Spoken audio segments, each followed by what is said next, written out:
السلام علیکم ورحمۃ اللہ وبرکاتہ۔ اعوذ باللہ من الشیطان الرجیم، بسم اللہ الرحمن الرحیم۔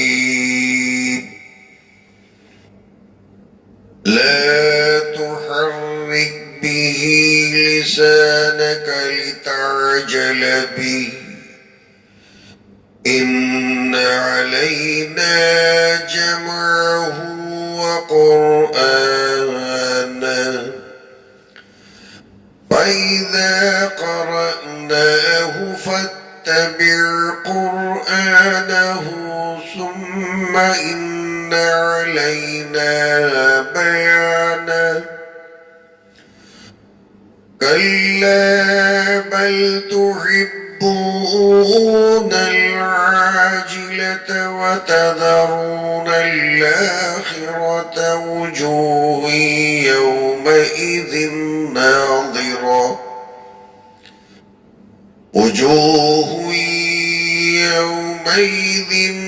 ناظرة إلى ربها ناظرة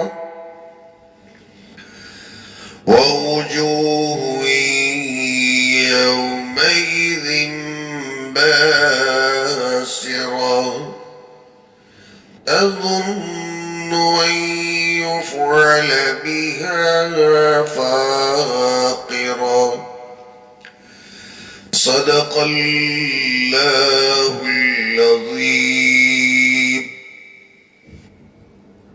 اللهم صل على محمد وعلى آل محمد كما صليت على إبراهيم وعلى آل إبراهيم إنك حميد مجيد۔ اللهم بارك على محمد وعلى آل محمد كما باركت على إبراهيم وعلى آل إبراهيم إنك حميد مجيد۔ بارگاہ خداوندی میں حسب معمول ہم تمام غرباء، فقراء، مساکین کی دعا ہے، مولا کریم محض اپنے ہی فضل اور کرم سے ہم تمام کے گناہوں کو معاف فرما دے، اور آج کے اس دور پرفتن میں محض اپنے فضل سے ہمیں قرآن پر، حدیثوں پر عمل کرنا آسان فرما دے، عمل کی توفیق عطا فرمائے، آمین یا رب العالمین۔ سورہ قیامہ کی یہ دو چند آیات کریمہ اللہ تعالیٰ بیان فرماتے ہیں، بسم اللہ الرحمن الرحیم، شروع کرتا ہوں میں اللہ کے نام سے جو بڑا ہی مہربان نہایت رحم والا ہے۔ لا تحرک به لسانک لتعجل به، نبی صلی اللہ علیہ وسلم قرآن کو جلدی یاد کر لینے کے لیے آپ اپنی زبان کو حرکت مت دیجئے، ان علینا جمعہ وقرآنہ، یقیناً قرآن مجید کو سینے میں جمع کر دینا اور اسے پڑھنا ہمارے ذمے۔ فَإِذَا قَرَأْنَاهُ فَاتَّبِعْ قُرْآنَهُ، اور جب ہم قرآن پڑھیں گے تو آپ اس کے پیچھے پیچھے چلیے، اس کی پیروی کیجئے۔ ثم ان علینا بیانہ، اتنا ہی نہیں، پھر اس کے بعد میں اس قرآن کو کھول کر بیان کرنا بھی ہمارے ہی ذمے ہے۔ کلا بل تحبون العاجلہ، بات یہ نہیں بلکہ در حقیقت بات یہ ہے کہ تم دنیا کی زندگی پر اپنی جان چھڑکتے ہو، وَتَذَرُونَ الْآخِرَةَ، اور آخرت کو گنوا بیٹھے ہو، چھوڑ بیٹھے ہو، وجوہ یومئذ ناظرہ، اور اس آخرت میں بہت تیرے چہرے ایسے ہوں گے جو حشاش بشاش ہوں گے. الی ربیہا ناظرہ، اپنے پالنہار پروردگار کے اور دیکھ رہے ہوں گے. ووجوہ یومئذ باسرہ، اور بہت تیرے چہرے ایسے ہوں گے جو اس دن بہت ہی اداس بد رونق ہوں گے. تظن ان یفعل بها فاقرہ، خیال کر رہے ہوں گے کہ ان کے تعلق سے بہت ہی کمر توڑ دینے والا معاملہ کیا جائے گا. ان آیتوں سے صاف ظاہر ہے کہ اللہ تعالیٰ نے قرآن کی حفاظت اور بیان کرنے کی ذمہ داری کا جس انداز میں ذکر کیا ہے، پھر اس کے بعد میں کسی تعویل کرنے والے، دماغ لگانے والے، چور دروازے کھولنے والے کے سارے دروازے بند ہو جاتے ہیں. قرآن کسی پرانی زمانے کی شاعری کی کتاب نہیں کہ جسے پڑھ کر کوئی بھی بندہ دماغ لڑا کر کسی بھی شعر کا اپنی مرضی سے ترجمہ کر کے لوگوں کو سیٹسفائی کر دے. قرآن ایسی کوئی پرانی کتاب نہیں ہے کہ جس کے تعلق سے بندہ اپنی من مانی، اپنے دل میں اس کے جو معانی مطالب پیدا ہوتے ہیں وہ اپنی مرضی سے بیان کر کے لوگوں کو سیٹسفائی کر دے، مطمئن کر دے. کوئی غزل نہیں، کوئی نظم نہیں، کوئی مثنوی نہیں، یہ کوئی رباعی نہیں،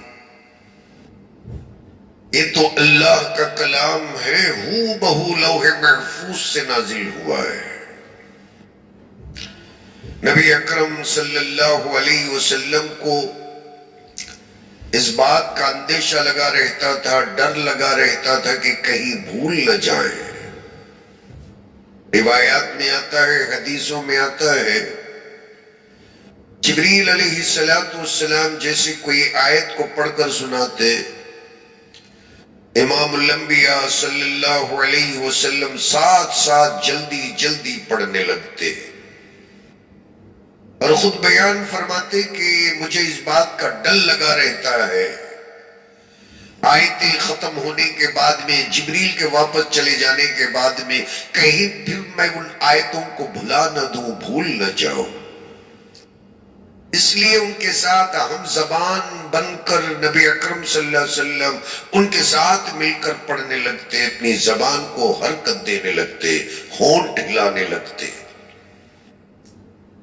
اللہ تعالیٰ نے نبی اکرم صلی اللہ علیہ وسلم کی اس تکلیف کو دیکھتے ہوئے، خالق کائنات ہے، ان اللہ علی کل شیء قدیر ہے، ہر چیز پر وہ قدرت رکھتے ہیں، اس لیے فرمائے امام الانبیاء آپ اپنے آپ پر اتنا ٹینشن اور بوجھ لینے کی ضرورت نہیں، آپ سکون سے بیٹھ کر سنیے جبریل کیا پڑھتے ہیں، کیا سناتے ہیں، جبریل علیہ السلام کیسا پڑھتے ہیں، بس یہی آپ کو سننا ہے.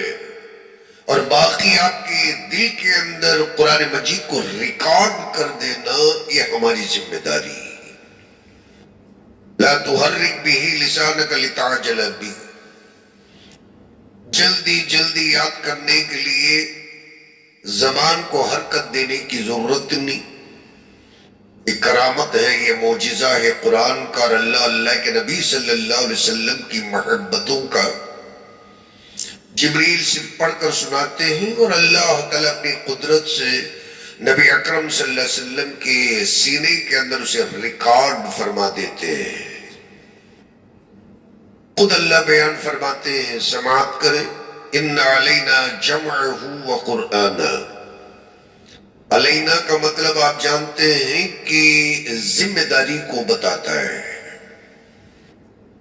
نبی اکرم صلی اللہ علیہ وسلم کو صرف جبریل کا پڑھ کر جانا ہی نہیں، پڑھنے کے بعد میں سینے کے اندر اتار دینا، جاگزیں کر دینا، نقش بٹھا دینا یہ اللہ کی ذمہ داری ہے، کسی کی ذمہ داری نہیں۔ الحمدللہ رب العالمین الرحمن الرحیم۔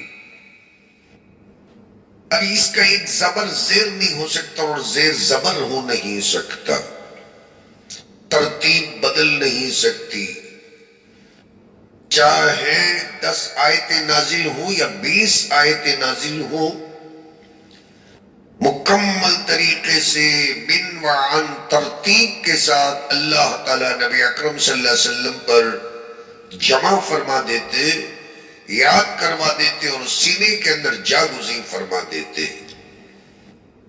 اس سے پتہ چلتا ہے کہ نبی اکرم صلی اللہ علیہ وسلم پر جتنے پارے اللہ نے نازل کیے، اتنے پارے بالکل امانت کے ساتھ نبی اکرم صلی اللہ علیہ وسلم نے امت کو پڑھا کر سنا دیے۔ کوئی یہ نہ سمجھے کہ اس کے اندر کوئی ایک آیت باقی رہ گئی، آگے پیچھے ہو گئی، ترتیب بدل گئی، کہیں سے دوسری آیت آ کر اس کے اندر داخل ہو گئی۔ اس آیت کریمہ سے ہمیں بات صاف سمجھ میں آ جاتی ہے کہ اس میں نہ تو کوئی امینڈمنٹ ہوا ہے، نہ اس میں کسی کی دخل اندازی کے لیے کوئی راستہ ہے، بلکہ اس کے پڑھنے کے طریقے کو تلق اللہ نے اس کے ایکسنٹ کو بھی، پڑھنے کی جو تلفظ ہوتا ہے اسے بھی نازل فرمایا، مرضی سے پڑھ نہیں سکتے۔ کوئی گیت ہے آپ اپنی مرضی سے پڑھو، میں اپنی مرضی سے پڑھوں، کوئی غزل ہے آپ اپنی مرضی سے پڑھو، میں اپنی مرضی سے پڑھوں۔ قرآن ہم اپنی مرضی سے پڑھ نہیں سکتے۔ اللہ فرماتے ہیں کہ وہ قرآن، اور اسے پڑھنا بھی پڑھانا بھی ہماری ذمہ داری، اور آپ صرف اتنا کریں کہ اور جس طریقے سے جس ایکسنٹ کے اندر، جس تلفظ کے اندر، جس لب و لہجے لہن کے اندر جبریل پڑھ کر سناتے ہیں، آپ صرف اسے فالو کیجئے۔ فَاتَّبِعْ قُرْآنَ، جبریل جو پڑھتے ہیں نا، ان کے پڑھنے کو آپ فالو کیجئے کہ وہ کیسے پڑھتے ہیں، کس لب و لہجے کے اندر پڑھتے ہیں۔ ثُمَّ إِنَّ عَلَيْنَا بَيَانًا، اور پھر چوتھی بات یہ ہے کہ اس کے جو معنی اور مطالب ہیں وہ ہماری ذمہ داری ہے، ہم ہی سمجھائے۔ عربی زبان کسی کو آ جاتی ہے تو لنگوٹا کس کر وہ بندہ قرآن کا ترجمہ کر نہیں سکتا کہ عربی مجھے بھی آتی ہے، ورنہ تو ابو جہل کو بھی عربی آتی تھی مگر اس کی ایک آیت کا وہ ترجمہ کبھی بیان نہیں کر سکا۔ بڑے بڑے شعراء تھے، فصحاء تھے، بلغاء تھے، ان کو قرآن سمجھ میں نہیں آیا، اللہ کا کلام ہے۔ اور ویسے کوئی ڈاکٹری کی کتاب بھی نہیں، بڑے بڑے انجینئرنگ کی کتاب بھی نہیں، اور ایسا سمجھ کر اسے اتنا ہلکا بھی نہیں سمجھنا کہ بندہ جو اپنا دماغ لگا کر سمجھ لے تو یہ سمجھ میں آنے کی بھی کتاب ہے۔ بہت سارے لوگوں کو دھوکہ لگ گیا کہ قرآن بڑا آسان ہے، جو چاہے منمانی کر کے پڑھ لے، اپنی مرضی سے جس آیت کا جو ترجمہ چاہے کر لے۔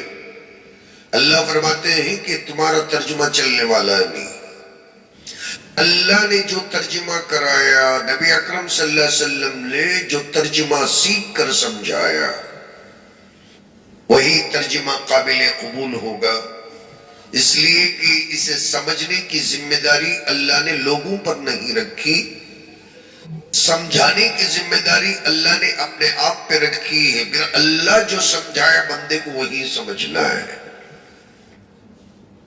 ورنہ بہت سارے فرقے ہیں، جماعتیں ہیں، اور جن کی کتابیں ہم پڑھتے ہیں، آپ لوگوں تک پہنچاتے ہیں، کوئی تو قرآن کو اپنا دماغ لڑا کر کہتا ہے کہ موسیٰ علیہ السلام کو جب اللہ نے فرعون کے پاس بھیجا،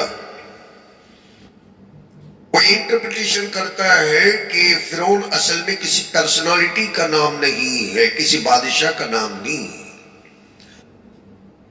بلکہ موسیٰ علیہ السلام کے اندر کے نفس کا نام ہے۔ اللہ فرماتے ہیں اذهب الى فرعون انه طغى، آپ کا نفس بے قابو ہو گیا ہے، اس لیے آپ اس کی اصلاح کے طرف چلیے۔ کتنی بڑی جرت اور جسارت ہے پیغمبر کے تعلق سے یہ کہہ دینا کہ پیغمبر کا دل ان کے قابو میں نہیں ہے، عام لوگوں کی طرح بے قابو ہو گیا ہے۔ اور ایک بندہ ہے نام لینا نہیں چاہتا، پھر وہ قرآن کا ترجمہ کرتا ہے۔ ابراہیم علیہ السلام نے اللہ تعالیٰ سے سوال فرمایا ربی کیف تحیی الموتى، مولا آپ مردگان کو کیسا زندہ کرتے ہیں؟ اللہ نے فرمایا کہ علم تؤمن ابراہیم، کیا آپ کو مجھ پر ایمان نہیں؟ قال بلا، فرمایا کیوں نہیں اے اللہ میں تو آپ پر پورا ایمان رکھتا ہوں۔ وَلَكِنْ لِيَطْمَئِنَّ قَلْبِي، لیکن میں ذرا اپنے دل کو مطمئن کر لینا چاہتا ہوں۔ پھر اس نے یہ ترجمہ کیا قرآن کو چھوڑ کر، حدیث کو چھوڑ کر۔ قلبی کا مطلب یہ ہے کہ ابراہیم علیہ السلام اپنے دل کی بات نہیں کر رہے تھے، ان کے دوست کی بات کر رہے تھے کہ قلب نام کا ان کا ایک دوست تھا۔ اسے سیٹسفائی کرنے کے لیے حضرت ابراہیم علیہ السلام نے اللہ سے سوال فرمایا۔ یہ وہ چیزیں ہیں کہ جو انسان کو گمراہ بنا کر ضلالت کے دلدل کے اندر پھنسا کر جہنم رسید کر دیتے ہیں۔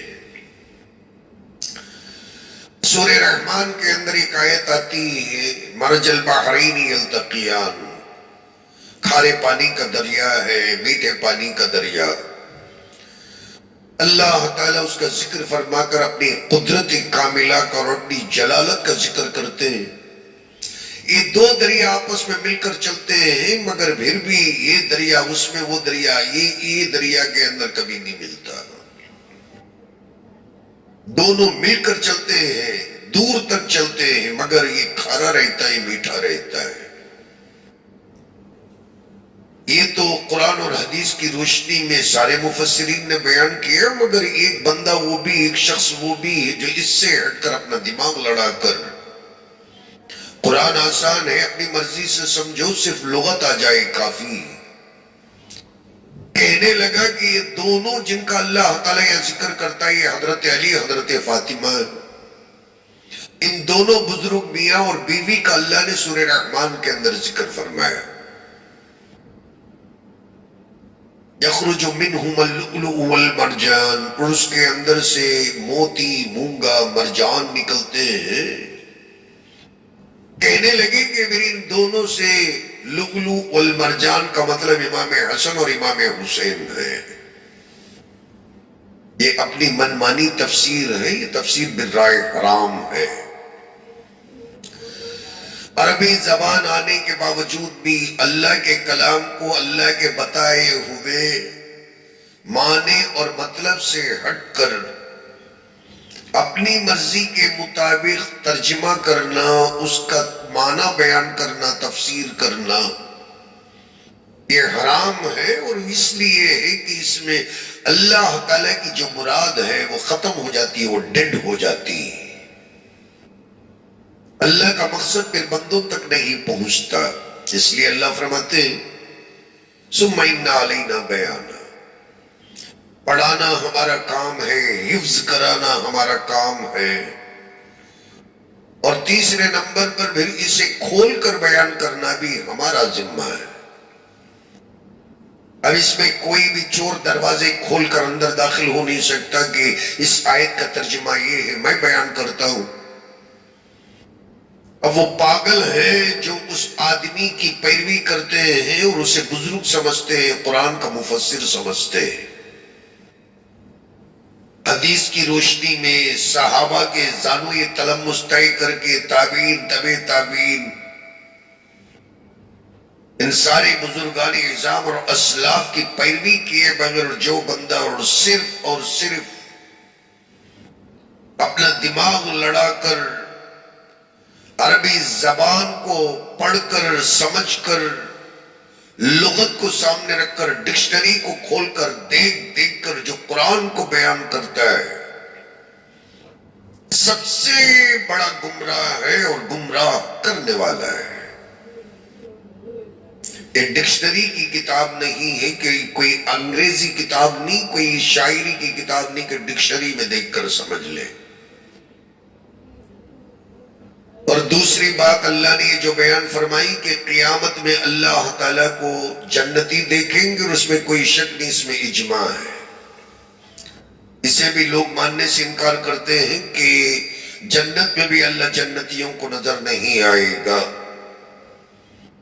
اللہ صاحب فرماتے ہیں کہ الی ربیہا ناظرہ، جنتی حشاش بشاش چہروں کے ساتھ اللہ کی طرف دیکھ رہے ہوں گے، پلک بھی نہیں جھپکیں گے۔ ایک جنتی اپنی پراپرٹی کو 2000 سال تک مسلسل دیکھے گا، اور روایت میں آیا، حدیث میں آتا ہے